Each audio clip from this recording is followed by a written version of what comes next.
Hello दोस्तों, मैं हनी गोराई आप सबों का स्वागत करता हूं आपके अपने चैनल एस्पिरेंट क्लासेस में। ठीक है दोस्तों, तो आज का हमारा क्या टॉपिक है? Digestive system. ये हमारा पार्ट 2 है। ठीक है दोस्तों, उससे पहले आप अगर चैनल पर नए हैं तो चैनल को सब्सक्राइब कर लीजिए और बेल आइकन को दबा दीजिए। ठीक है, तो चलिए चलता है टॉपिक की ओर। उससे पहले आप जान लीजिए कि पहला पार्ट में क्या क्या हो चुका है। तो पहला पार्ट में हम डाइजेस्टिव सिस्टम के बारे में जान चुके हैं, कितने प्रकार के होते हैं, कितना शरीर में बटा गया है, डाइजेस्टिव में क्या क्या आता है। ठीक है, अब दूसरा हम पढ़ चुके हैं आपका जाके पाचन के बारे में। पाचन किसे कहते हैं, किस प्रकार से होता है, ठीक है, ये जान चुके हैं। और तीसरा हम आपका जाके जान चुके हैं मुख गुहा के बारे में। मुख गुहा किसे कहते हैं, मुख गुहा का कार्य क्या होता है। ठीक है, अब हम आगे पढ़ेंगे ग्रास नली, आमाशय, छोटी आंत, बड़ी आंत, गुदा, जिसे हम एनस कहते हैं। ठीक है, तो चलिए एक बार डायग्राम से फिर से देख लेते हैं।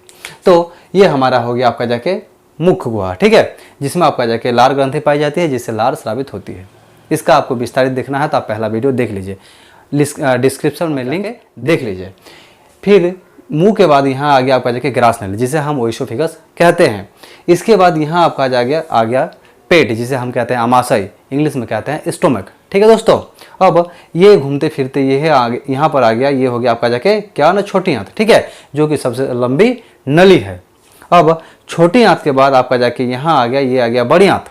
ठीक है, बड़ी आंत में आपका जाके घूमते फिरते यहाँ से आ गया आपका जाके एनस, जिसे हम क्या कहते हैं, गुदा, और यहाँ से बाहर निकल जाता है। तो चलिए चलते हैं आज के टॉपिक की ओर। आज हम किसके बारे में पढ़ेंगे ना, आपका जाके ग्रास नली और आमाशय के बारे में। तो चलिए चलते हैं। तो ग्रास नली की जो लंबाई होती है कितनी होती है ना, 25 सेंटीमीटर होती है। कितनी होती है? 25 सेंटीमीटर होती है। ठीक है, और ये आपका जगह पाचन के कार्य में किस प्रकार से मदद करता है, क्या ये पाचन करता है, तो आप इसके बारे में भी जानेंगे। ठीक है, तो आपका जगह ये पाचन के कार्य में बस इतना सा सहयोग करता है कि यह भोजन को मुख से आमाशय में पहुंचाता है। ठीक है, क्या करता है ना, मुख से भोजन को आमाशय में कौन पहुंचाता है ना, ग्रास नली, जिसे हम फूड पाइप भी कहते हैं। और ये जो वहां ले जाता है, किस विधि द्वारा ले जाता है, कहे कि ये तो सीधा होता है। अगर ये आपका जगह हम ऐसे ही करेंगे और सीधा जाके यहाँ गया, आमाशय में गिर गया, तो आपका जगह हमें दर्द होना चाहिए, लेकिन दर्द तो होता नहीं है। जबकि हम देखते हैं कहीं आपका जाके ऊपर से बिल्डिंग वगैरह से जो पानी बरसात में कभी गिरता है तो नीचे जब पाइप से गिरता है तो वो वहाँ तक एकदम गड्ढा कर देता है, लेकिन यहाँ पर कुछ नहीं होता है। बस कारण यह है कि ये क्रामानुकुचन विधि द्वारा गिरता है। ये जो फूड पाइप है खाना को क्रामानुकुचन द्वारा लेके जाता है। अब क्रामानुकुचन किसे कहते हैं, तो आइए देखते हैं। जैसे कि हम यहाँ पर एक पाइप बना देते हैं। ठीक है, अब मान लीजिए खाना को हम यहाँ ये किए, तो देखिए ये क्या होता है ना, आपका जाके पाइप जैसा है वैसा ही रहेगा, बस खाना जहाँ पर रहेगा वहीं पे फुला हुआ रहेगा। ये इधर से भी दबाव डालेगा, ये इधर से भी दबाव डालेगा, और फिसलते हुए धीरे धीरे गिरेगा। मान लीजिए कि खाना यहाँ आ गया, अब खाना यहाँ आ गया, तो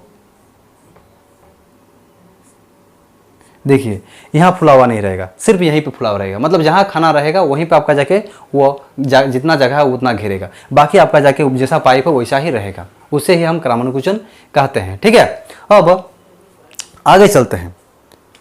आपका जाके ग्रास नली के बाद भोजन कहाँ जाता है ना, आमाशय में जाता है, जिसे हम स्टोमक कहते हैं, जिसे हम पेट भी कहते हैं। ठीक है, हम पेट किसे कहते हैं, देता है, क्या देता है ना, हम पेट किसे कहते हैं, तो उसे हम आमाशय कहते हैं। छोटी आंत, बड़ी आंत वगैरह ऑप्शन में रहता है, लेकिन हम उससे नहीं कहते हैं, पेट हम आमाशय को कहते हैं। और सबसे ज़्यादा देरी तक भोजन कहाँ पे रहता है ना, आपका जाके आमाशय में रहता है। कितना देरी तक रहता है ना, 4 घंटा रहता है। ठीक है, कितना देरी तक रहता है, 4 घंटा तक रहता है। चलिए थोड़ा इसका आमाशय का डायग्राम में देख लेते हैं कि क्या क्या होता है, फिर बाद में हम उधर आएंगे विस्तृत रूप में। ठीक है, तो ये आपका जाके हो गया क्या, आमाशय। ठीक है, अब आमाशय का पहला भाग को हम क्या कहेंगे, कार्डियक। क्या कहेंगे, कार्डियक। कार्डियक का कार्य क्या है ना, इसी भाग से आपका जाके HCl जो अम्ल होता है निकलता है। बस अभी इतना जान लीजिए, आगे फिर हम देखेंगे। ठीक है, अब ये जो आपका जगह भाग हो गया बीच वाला, ये हो गया आपका जाके फंडिक। क्या होता है, फंडिक। फंडिक का कार्य क्या है ना, ये खाना को या भोजन को यहाँ पर रोक के रखता है ज़्यादा देर तक। ठीक है, आप देख ही पाए कि यहाँ पर पा रहे हैं कि यहाँ पर कांटेनुमा कुछ संरचना होती है जो भोजन को रोकती है। ठीक है, अब ये आपका जगह क्या हो गया ना, पाइलोरिक, जहां पर जठर ग्रंथि होती है, जिससे जठर रस। चलिए इसका विस्तारित रूप देखते हैं। ठीक है, अब हम चलते हैं आमाशय की तरफ। तो यहाँ पर भोजन आपका जगह 4 घंटे रहता है और जो आमाशय का कितने भागों में बांटा गया ना, 3 भागों में बांटा गया। क्या क्या? कार्डियक, फंडिक और पाइलोरिक में। तो सबसे पहले हम देखेंगे कार्डियक। इसका नाम कार्डियक क्यों पड़ा? क्योंकि ये हृदय के बहुत नजदीक होता है, इसीलिए हम इसे कार्डियक कहते हैं। ठीक है, तो अब चलते हैं इसका थोड़ा क्या कार्य है, कैसे क्या करता है नहीं करता है देखते हैं। तो कार्डियक जो है ये आमाशय के सबसे ऊपरी भाग को हम कार्डियक कहेंगे। ठीक है, और ये जो कार्डियक है मतलब आमाशय के कार्डियक भाग के ऑक्सेंटिक कोशिकाओं से हाइड्रोक्लोरिक अम्ल निकलता है। मतलब हाइड्रोक्लोरिक अम्ल कहाँ से निकलता है ना, आपका जाएगा ऑक्सेंटिक कोशिकाओं से। अब ऑक्सेंटिक कोशिकाएं कहाँ पाई जाती है ना, आपका जाएगा कार्डियक भाग में। ठीक है, अब कार्डियक भाग कहाँ होता है ना, आपका जाएगा आमाशय में। कहाँ होता है? आमाशय में। मतलब आमाशय के कार्डियक भाग के ऑक्सेंटिक कोशिकाओं से हाइड्रोक्लोरिक अम्ल निकलता है। समझ गए? ठीक है, अब ये जो हाइड्रोक्लोरिक अम्ल निकलता है ये क्या कार्य करता है इसके बारे में हमें जानना पड़ेगा।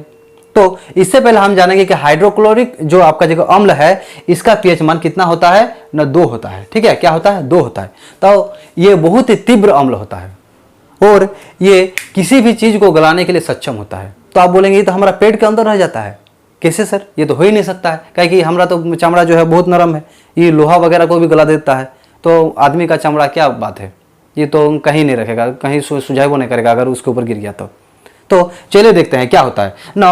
ये जो आमाशय होता है ये आपका जाके म्यूकस छोड़ता है जो कि क्षारीय होता है। क्या होता है? क्षारीय होता है। और ये क्षारीय अम्ल के साथ मिलकर इसे उदासीन बना देता है। क्या बना देता है? उदासीन बना देता है, जिसके कारण इसकी लेवर यानी परत को कोई क्षति पहुंचा नहीं पाता है। समझ गया ना? तो यही कार्य होता है। उसके बाद हम आगे चलते हैं। अब ये किस प्रकार से कार्य करता है ना, ये आपका जगह जीवाणुनाशी होता है और साथ ही साथ भोजन को भी तोड़ता है। ठीक है, ये क्या होता है ना, जीवाणुनाशी होता है और साथ ही साथ भोजन को भी तोड़ता है। तो ये हो गया हमारा क्या ना, आपका जाके कार्डियक, आमाशय का पहला भाग, ऊपर वाला भाग।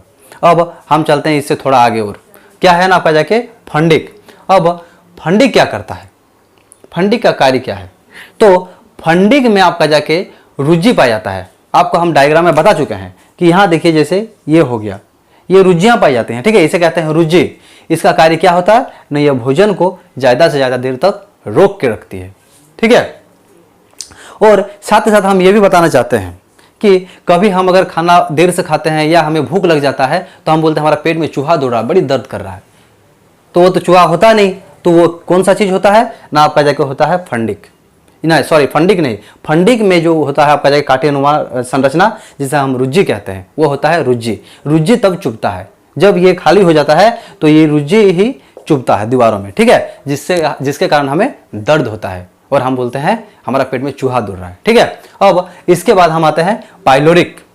ठीक है, पाइलोरिक की तरफ। पाइलोरिक आपका जाके ये भाग है। ठीक है, इस भाग को हम पाइलोरिक कहते हैं, नीचे वाला भाग को, इस भाग को। ठीक है, पाइलोरिक कहते हैं। अब पाइलोरिक से आपका जाके कौन सा जूस निकलता है?